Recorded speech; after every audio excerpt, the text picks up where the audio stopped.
empowering the blind to be excellent, do more, and live with greater success. This show is for you and about you. Welcome to the Delivering Access Podcast. All right, podcast listeners, this is Vishawn Jones with the Delivering Access Podcast, and I'm simply thrilled to introduce our guest, Mr. Daniel Aronoff. Daniel, are you prepared to empower? Absolutely. Absolutely. They told me not to say that word because I said it so much, but I'm glad that you were able to bring it back to life. So, all right, Daniel, we're going to jump right in, and we would like you to tell us a little bit about yourself, where you grew up, how you became blind, and the tools that you've used along your journey.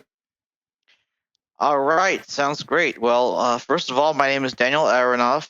It is a pleasure to be here today. I'm really happy to be on this podcast.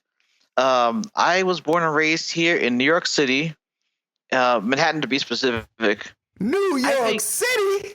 New York City. There you go. No. Yes.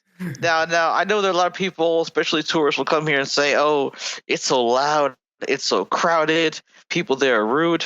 And yeah, if you go to Times Square, that's true. It will happen to you. You'll get bumped around, and that's unfortunate.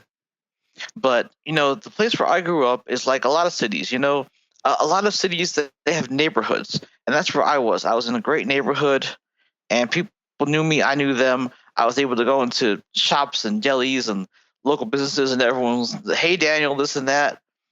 And I'm a shy person by nature, but I like to be talkative. I like to answer questions about blindness. If I don't do it, who's going to do it? If I'm not the person to answer those kind of questions, they might never find out what it's like to know someone who's blind. Right. So that's really my whole attitude for years, just being positive, answering questions. If you want to know more about the way that I became blind, when I was 3 years old, I had a brain tumor. And they called it the cranial pharyngioma brain tumor. That's the medical term. Mm-hmm. Basically, in layman's terms, I had a tumor that was wrapped around my optic nerve. And so they were able to remove it. And then the next year came back again when I was 4. And the only way to really remove it that time was to take out the whole optic nerve. Blah, blah, blah, et cetera, et cetera. Now I'm blind. Right. I don't like taking too much time off of the negativity. We've all had our stories, Yeah. And like I said, I'm very optimistic. Like to keep positive. Yep. So basically, after that, I just tried to keep on improving my life. I had big dreams. I wanted to travel the world, the city, wherever. So I had mobility lessons to help me get around, to use the cane. Really starting in kindergarten. Now, I'll tell you this. When I was 9 years old, I took the public bus for the first time in the city. Looking back at that, it might seem like a big deal. But to me at the time, it was just one of those normal things in the world. I'm like, yeah, I'm just going to 4th grade. So That's just kind of what it was. It seems natural to me. And, since then, of course, I've gone on to do subways, planes, whatever. I mean, it's just one step at a time. That's really how you got to live your life. Mm-hmm. Also, I can recall the time, let me see, I was in 4th grade, and I read all my textbooks using recordings for the blind, mm-hmm. which is now Learning Ally. And they would send me these huge boxes in the mail, big boxes of 4-track cassette tapes. And I would take my heavy Library of Congress tape recorder and listen to those. But you know what? That was accessibility back then. That was our way of reading what everyone else could read, what all the side kids could read. Mm-hmm. And, my mom was a huge advocate for me. She always looked out for me, getting me all the services I needed, getting me my resource teacher and all my books. Not to downplay my dad. He's a great guy, too. He was the one paying the bills. People forget about the dad. People always forget about the dad. Right. He was working hard. He was working long hours to help me get through everything. So, yeah. Then in like 5th and 6th grade, I started getting into math. I started doing math in my head. all kinds of like multiplication problems. Okay. And my mom would get me things like a compass to draw lines on the page that I could feel, just anything tactile that would work for me in class. And I remember she even got me this like a mini pizza cutter where I could draw lines on the page. It's like whatever you can do, whatever kind of alternative techniques you can find for yourself to improve your life, just go for it. I don't care how crazy it is. I don't care how it looks to people. Just make things happen. Get it done. Man. So, what better way to a straight line than the old-fashioned pizza cutter? Wow. That's it. I mean, that's really what it was. I'm sorry, what? No, I didn't. I was just still ogling over the pizza cutter to do a straight line. Exactly. I know. Looking back at it, it's pretty funny. But hey, you're in New York. Great pizza. I could see how they would come a dime a dozen. Yeah, when I just thought about this now. When I was in junior high school, I was allowed to go out for lunch by myself, and we had two competing pizza restaurants. They go back and forth trying to lure us to their place, at the best prices. So yeah, that's what it is. Okay. Then eventually I got the Braille and Speak, which is a note taker with a voice and has the Braille keypad. Mm-hmm. That was my next piece of technology. And that's really what it was. I kept trying to upgrade things. In '96, I was able to access the internet for the first time. That was crazy. I JAWS, JAWS for the Blind has made so many improvements over the years. It's incredible how things have progressed. In '96, I couldn't see much at all online. It was all links, and you couldn't read a lot of text. And today, sky's the limit. So I'm very thankful for all the improvements in technology over the years. Just quickly, I also went to the Louisiana Center for the Blind for 9 months after I graduated high school, and that was really something else too. Not only the culture shock, but just learning all these new skills, speed reading in Braille, Windows 98, all kinds of cooking, and Anyway, that was another thing that was really good. And then I got the Braille Lite, the next step up in the whole, Braille note taker technology, sort of like the Braille and Speak, but it had the Braille display, the refreshable display on the bottom. Wow. Yeah. And then finally, when I got to college and the master's degree program, Recordings for the Blind was still there. Now it was Recordings for the Blind and Dyslexic. And now guess what? What? First they had books on Daisy CD. You get a whole textbook on one CD, and now you can just go online to their site, Learning Ally, and you can just download the whole book. Just click, there goes the book. So from 4 tracks to CDs to downloads, I think I've seen it all. Okay. Well, we definitely don't have to worry too much about links anymore. I think it's that capture thing is really, one of our big things now. Oh, capture's a killer, I tell you. That's really what inspired me to start writing online. That's really what was the beginning of me just blogging, because I tried to sign up for a blog, and they wanted me to fill out the capture. I was like, my goodness, what's happening here? I'm all about accessibility. So right. I think now a lot of them more of them have audio, but still you have to use tools like WebVism, which is like one of the Firefox add-ons that'll get you the capture. It's still an issue to this day. Right. Now, I'll tell you a company that has implemented it correctly is Comcast. I had to create an account, and I'm terrified of the whole audio challenge because it's B. Exactly. Yeah, and I'm like, what? But it's very clear. It's, the dog ran, just like that, and you just type what you hear. And I thought that was phenomenal. So, Daniel, we're going to transition a bit. This show is definitely about you. We want to hear more of your story, but I want to transition and talk about your desires for the blindness community in the future. Okay, my desire for the blindness community. I have a bunch of desires. off the top of my head, one thing that strikes me is that sometimes I feel like we're sort of alienated, like we don't communicate enough with each other. We need more socialization. Like I grew up going to the Lighthouse for the Blind, to the Saturday Youth program there, and that was a great way to socialize as a kid. But now as an adult, I have Twitter pretty much.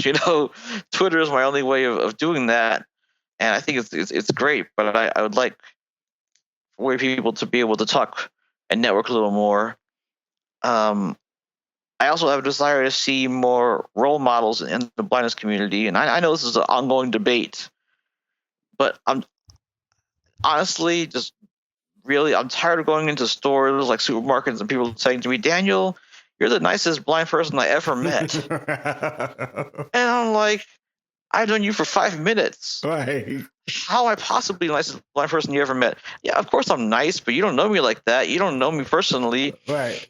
Who else do you have coming to your store? It makes me sad and frustrated because, okay, I'm not saying it's our job to be role models, but I'm saying you have to keep your behavior in mind. Right. You have to think about who you're talking to. A lot of people that you're talking to on a daily basis, they might have never met in their life a person who is blind. And so you're setting an example for them. So that's another one of my desires. And I guess the last thing that comes to mind is that I really, really would like to decrease the rate of unemployment in the blind community. There you go.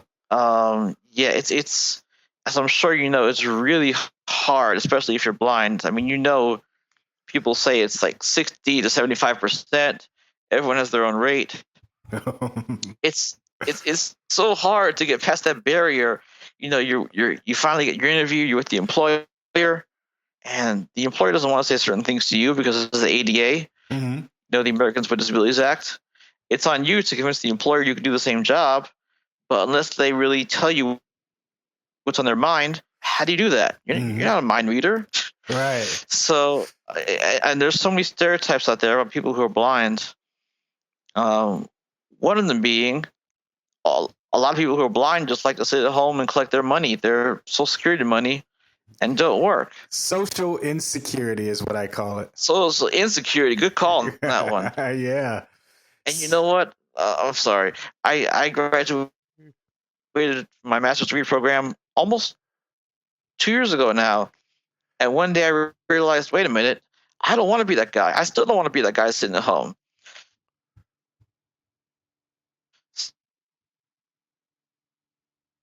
So I think we need to find a way to break that pattern. And I think that's why it's a great thing that, I'm getting involved with this thing called Project Starfish now, because we're really trying to solve this problem for good. Yeah. So we'll dive more into Project Starfish a little bit more in the interview. But, something that you basically said in the initial introduction was, you have to think big. And you wanted to travel the world, and you didn't want to be limited to your mother's basement, as so many people are relegated to. You know, and it's kind of like Ray Charles said, if you think pennies, you'll get pennies. You think dollars, you'll get dollars. And thinking big. If you shoot for excellence, you end up with great. But if you shoot for good, you'll end up with who knows what. So that's awesome. Tell us now, what technology are you using right now? I know you used Windows 98 and the whole, Braille and speak and all of that. What are you using right now?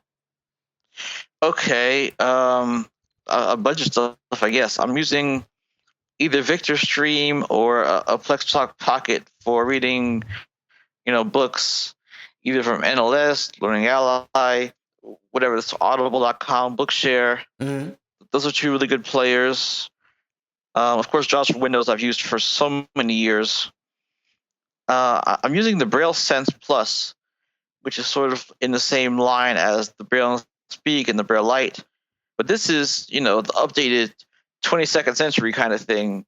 It has internet, email, media player, all kinds of stuff in it. So it's really an invaluable tool. I use the Cube for Twitter. The Cube is a Twitter client. It's totally accessible to the blind. You can use it for your desktop. You have no need to go online for Twitter anymore. Just right from your desktop, you can see your timeline, your mentions, your direct messages, anyone else's timeline you want to see. It's awesome. It's right there. Okay. And I recently got the Apple TV, which helps me when I'm just hanging out, because I had to de-stress sometime, and it has voiceover. It's totally accessible. And finally, don't forget about Braille. I know it's not technology, but but it is. people need to remember this stuff. It's not a choice.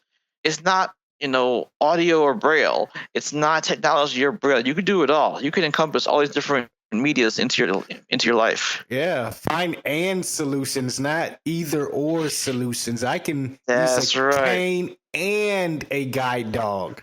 Exactly. I can sit on my butt and have a job. You can do it all, whatever it is, whatever you have in mind. So, Daniel, of the innovations in technology right now, what's exciting you the most? Wow, it's all exciting me, to be honest with you. I've been, I use Twitter a lot, like I said before. I see tons of technology, new articles. It's all very exciting to me. I just hope whatever they do, please make sure to test it first. Test it a lot. I don't want to be the first guy to drive the driverless car, if you know what I mean. Right. I don't want to be the first guy. I know they're doing like thousands and thousands of tests for it right now, and technology is out there. But please don't make it primitive. And think about it. Think about what you're doing and the consequences. They're making a watch with a refreshable braille display. And at first you're thinking, wow, that's pretty cool. But then reality finally sets in and you're like, wait a minute. Refreshable braille display cells, they cost $100 per cell. $100 per character. Who are you marketing this to? Who are you going to sell this thing to? Because it's going to end up costing you between $600 and $1,000 a sell. So great ideas. I think people need to keep inventing. I love the creativity, but maybe just think a little more. And I have one last thing that's probably a little unorthodox. Mm-hmm. I know people love Apple. They love the iPhone. I am one of these people who has big fingers, and I cannot use a touchscreen for my life. And I just hope that someday they will make a phone similar to the iPhone, but without a touchscreen, just with buttons on it. Because I think it's great. I think it has unlimited capabilities, and I really wish I could use it. I just can't master the technology of an iPhone. So please, listen, cell phone distributors, manufacturers, I need an iPhone without a touchscreen. Thank you very much. Well, Daniel, I can honestly say I do not think it's in Apple's number one DNA, number two product line to ever come out with something with as many buttons as you're requiring. My best thing for you would probably be to get an iPad mini or iPad 4G or whatever the latest one is, because I've been to Cupertino, I've been around the campus, and they don't have buttons on their elevators, and they haven't since the day the campus was built. So Steve Jobs wasn't a button guy. No. And have you heard about the new 5S with not only the home button being the home button, but now it's a finger reader? So that's great. You know what? I don't expect this out of Apple. I don't expect this out of anybody. I realize it's probably not going to be a reality for the future, but I can still dream. Oh yeah. Yeah, definitely so. So get yourself an iPad, play with that, see if that works for you. Yeah. So yeah, man. I'm just happy. So something you didn't mention and how we actually found out about you was, Daniel Aronoff is the Blind Food Critic. Now, yes, sir. Crazy enough, my first blog that I wanted to create, because I'm a foodie, Oh boy. I love restaurants. I love great food. I love the ambiance. Yes. I love everything from, Mm-hmm. McDonald's on up to Yes. Chez La Ren's. And I wanted to do a blog, criticizing the restaurant and getting free food and, being that Cisco and Ebert of food. Right. But I never got around to it, and I'm glad that my idea did not, fall flat, because now you're doing something similar. So tell us about yourself and being the Blind Food Critic. Well, thank you. First of all, I'm really happy to hear you're a foodie. But let me clear this up right now. It is not about living that kind of a life, because I do this purely for the passion. Oh, yeah. Purely. No one's paying me for this. I get free food once in a while, but it's not like I get it every single time I eat out. There are a few perks here and there, but I do this because I want my voice to be heard. I want the people who are blind's voice to be heard. I started this about 5 years ago. I was talking to you before about the CAPTCHA. That's how it began. I was working in Brooklyn, BK all day, for agency, helping people with disabilities, sort of like a independent living center kind of model. Mm-hmm. And part of my work there was to find websites that were not accessible to the blind, and explain to my supervisor which ones were they, why weren't they accessible, and what we do about it.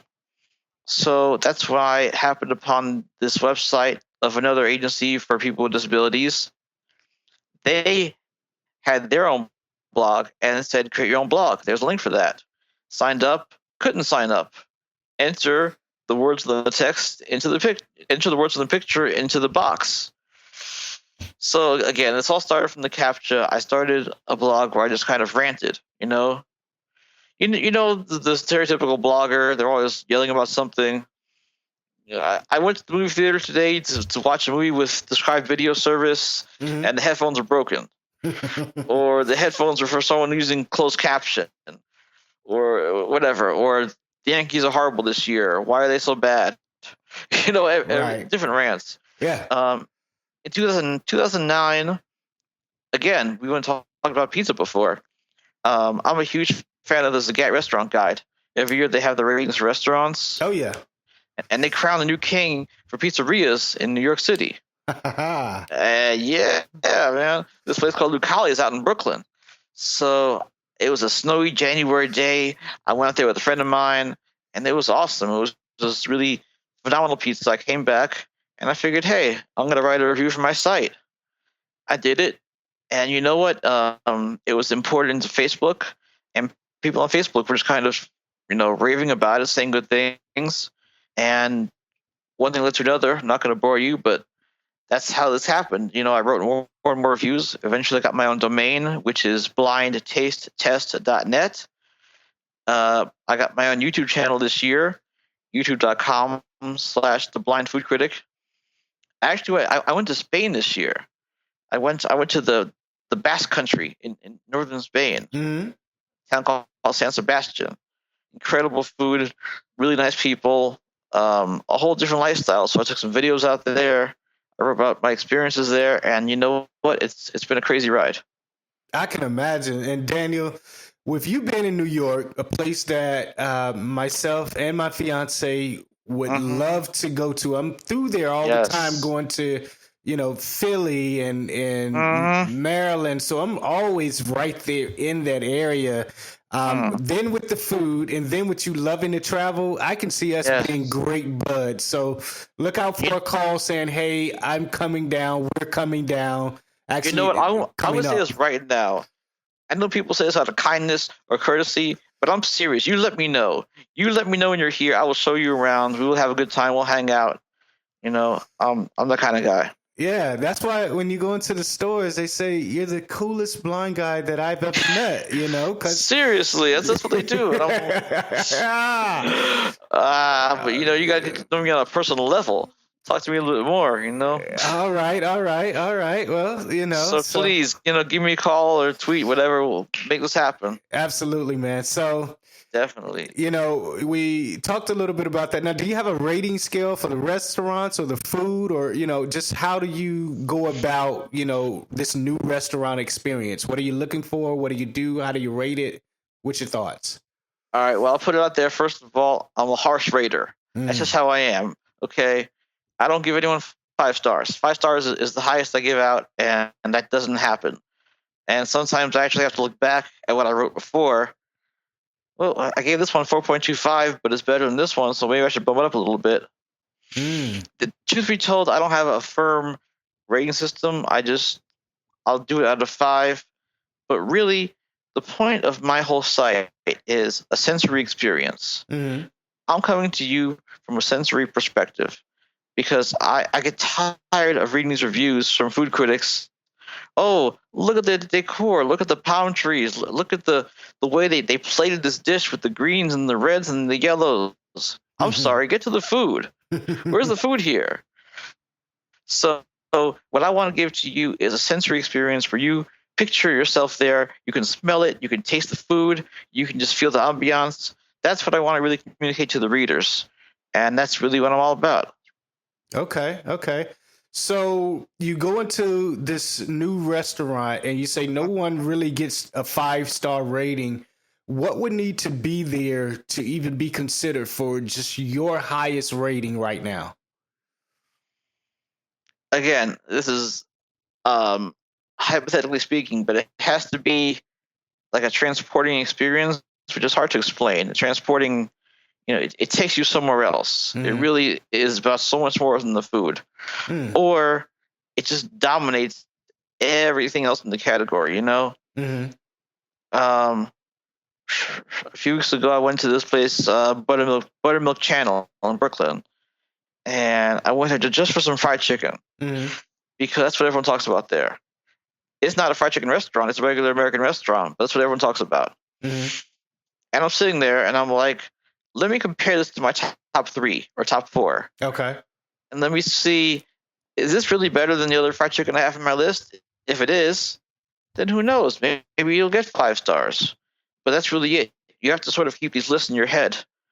And it's good, too, because when you go to events, everyone wants to know, hey, Daniel, what's your favorite restaurant? What's your favorite Italian restaurant? So it's a matter of sort of keeping things straight in your head in terms of, you have to find these lines for the restaurant. Is this the best burger? Is it the best fried chicken? And that's the way I can sort of rate them in terms of 5 stars. But again, I want it to be about the whole experience, not just one element. Okay. Now, do you go back multiple times before you blog about it and give them a rating, or is it just one and you're done? Normally, I do multiple times. Sometimes, if it's really that kind of like transporting, awe-inspiring experience, then yeah, I'll just go home and write it up. I posted a review today of Delmonico's, which is one of the oldest restaurants in America, opened in 1876. Wow. And I went there during restaurant week about a month ago. And I've been sort of sitting on this review because I'm a perfectionist, so I keep, improving it, and editing and spell checking. As I just put it up today. I've only been there one time, but my experience there was just so incredible that, I felt like I had to really talk about it. But sometimes, especially with Italian food, 'cause I love Italian food, but let's face it, a lot of restaurants have the same dishes, So it's hard. You want to give a restaurant a good rating. You want to go back there multiple times to try different dishes out. So with something like that, I will go back 2, 3, 4 times. But, I don't have the kind of budget like Pete Wells from the New York Times. He's the food critic over there. He can go to a restaurant 5 times, no problem. He wrote a review of one of the most expensive restaurants in the city. He downgraded it a star because he'd been there 5 times. I don't have that kind of luxury, but I do what I can based on my budget and based on the fact that, like I said before, I have a real passion for this kind of thing. Okay. So there's a restaurant here called La Tavola. It's in a very, I guess you would say, upscale area in downtown Atlanta. And I was just on the line interviewing Debbie Hazelton, who lives in that area. When you come to Atlanta, we're going to go to that restaurant. And all right, I love it. And if you say, Vashon, this is crap, I want to find the restaurant that you would give a 4+ rating to, because this place is very quaint, very authentic, very good food. So if you love Italian, I love Italian. Yes. I got a place I'll take you to. You can review this restaurant. We can talk about it. Right. So let's make it happen, please. I mean, I'm really happy. I mean, that makes me happy and proud to go to restaurants in different cities and connect with new people. That's really what I'm all about. Hey, and don't worry about the budget. I got you. Oh, thank you. I really appreciate that. All right. So that's great. And I love to hear about food and restaurants. So before we close, what's your favorite restaurant? I know you get this all the time, but what's your favorite? Well, I'll give you a couple of different answers. Okay. I got a little shamed here. I got a little guilty. I went to an event last year sponsored by the editor of the Zagat Guide I told you about before, the Zagat Restaurant Guide. And the editor asked me what my favorite restaurant was. And I told him, it depends on your budget, your neighborhood, what kind of food you want. He turns to me, he said, Daniel, that's such a blogger answer. And I'm like, I don't want to be a blogger anymore. I want to be something beyond that. So I'm going to stick to the restaurant that I talked about in the Follow Friday list, just because those are the ones I'm really looking at right now. You can ask me next week or a month from now. It could be different restaurants, all right? Mm-hmm. So you stick to your classic Italian restaurants. You have Sandro's. Upper East Side, it's a Roman restaurant. The best dish there is bucatini amatriciana, which is sort of long spaghetti, but they have holes in the middle. They're made in the house, and it comes in a really thick aromatic tomato sauce with some onions and some pancetta. It's really awesome. And it's the kind of place where it's an experience. You know, before you have your meal, Sandro, the chef, comes out to greet you, and they give you these nice rosemary breadsticks. They might offer you a little bit of grappa after the meal or some biscotti.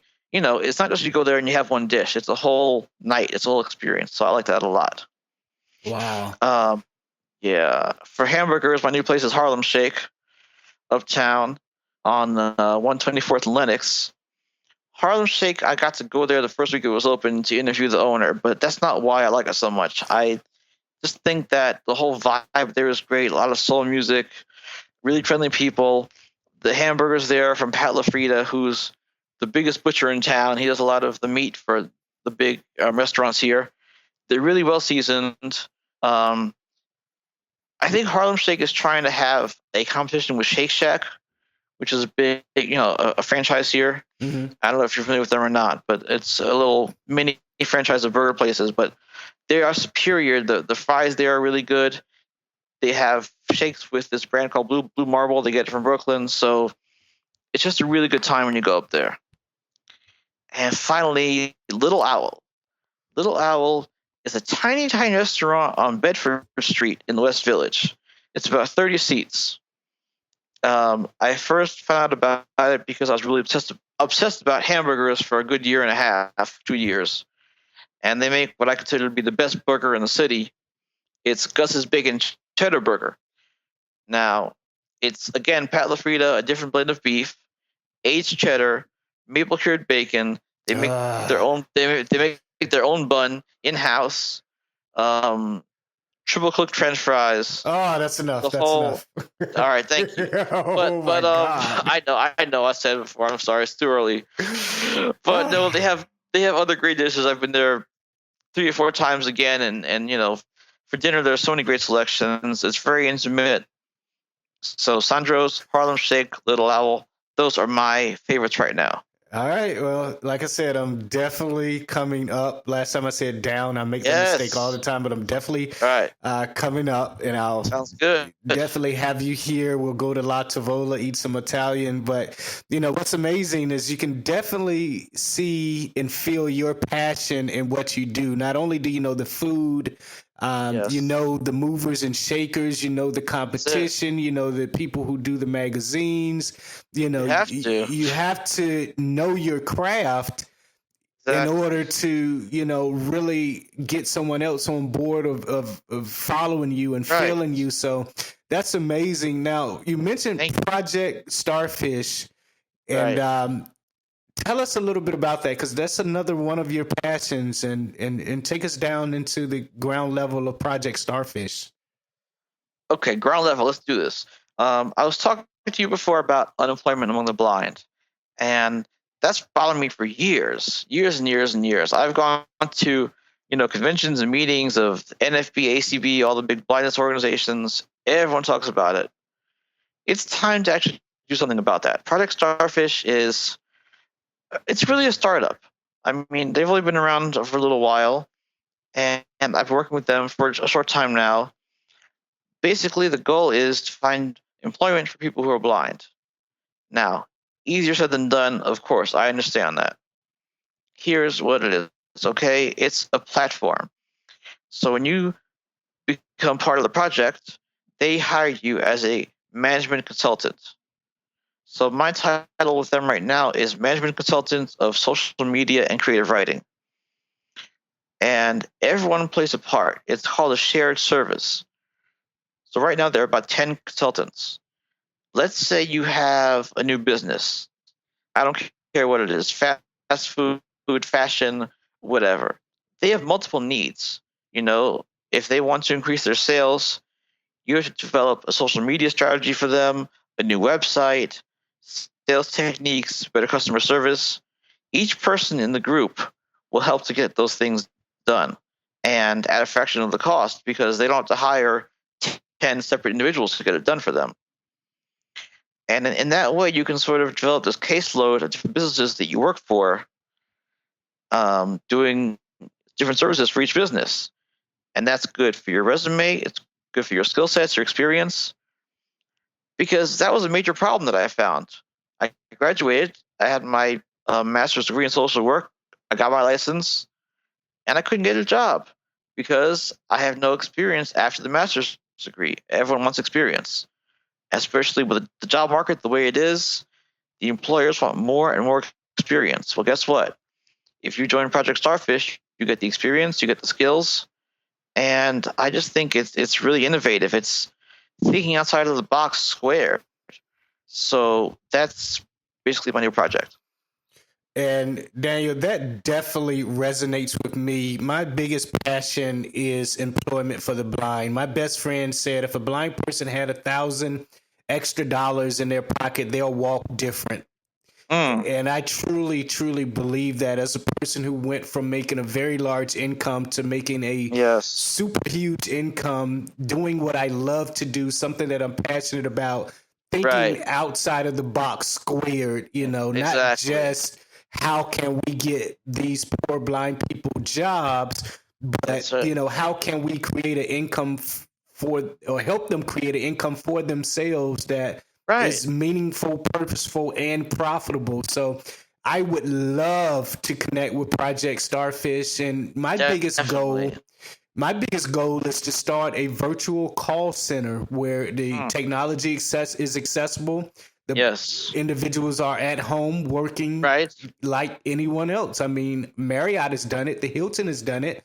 It's an infrastructure that's in place for blind people to win. Yes. And we can be our own managers. We can be our own directors. We can be our own sales force. And it's no reason why we can't. I think the older regime, kind of like in the movie industry, the HBO and, the cable companies don't like Netflix. They don't like Pandora in the music industry because they thought outside the box. What if we just gave them all the music that they wanted to listen to and only charged them $9 a month? Well, $9 a month times 1 million subscribers, if my math serves me correct, is $9 million. Yep. Duh. I think a company making $9 million per month is a great company. It is, for sure. Right. So, but it's old attitudes. It's old, these old barriers. I see people who are blind every day, and they're competent, they're intelligent, they can do things like everyone else could. They're definitely qualified. Wow. Just we need the opportunity, we need that shot. Well, I do these interviews for the connection, Daniel, and I really, really, like I said, it resonates with me between the employment, which is definitely my passion. Yes. And I employ right now 13 blind individuals across 7 states and 1 country. So, wow. Not only do I live it, I broke that glass ceiling. I'm a proof positive that you can make it happen. And these individuals already work from home. So the technology is there, the infrastructure is there, and if it's not, build it. That's right. Make it happen. Don't make excuses. It takes more effort to make an excuse than to put in the effort to make it happen. So, yeah, this sometimes you have to blaze your own trails. It's just the way life is. Yeah, I think all the time. You have to break outside of that box, think outside of it. That's it. Square it up and multiply it, and that's right. If you think pennies, you'll get pennies. If you think dollars, you'll get dollars. So, well, cheers to you. You are on the right track. You know exactly what you're doing right now. Man, I appreciate it. So, listen, man, this interview has been great, but unfortunately, we have to bring it to a close. But I tell you what. I tell you what, man, it's bye for now. It's not bye forever. I know. But give us one parting piece of advice. Tell us how we can reach you, and then we'll say goodbye. Piece of advice. I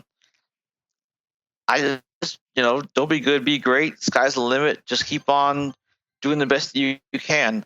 I'm a firm believer in positive thinking, and don't get down in life. Just keep on trying the best you can to get somewhere, and eventually it's going to happen.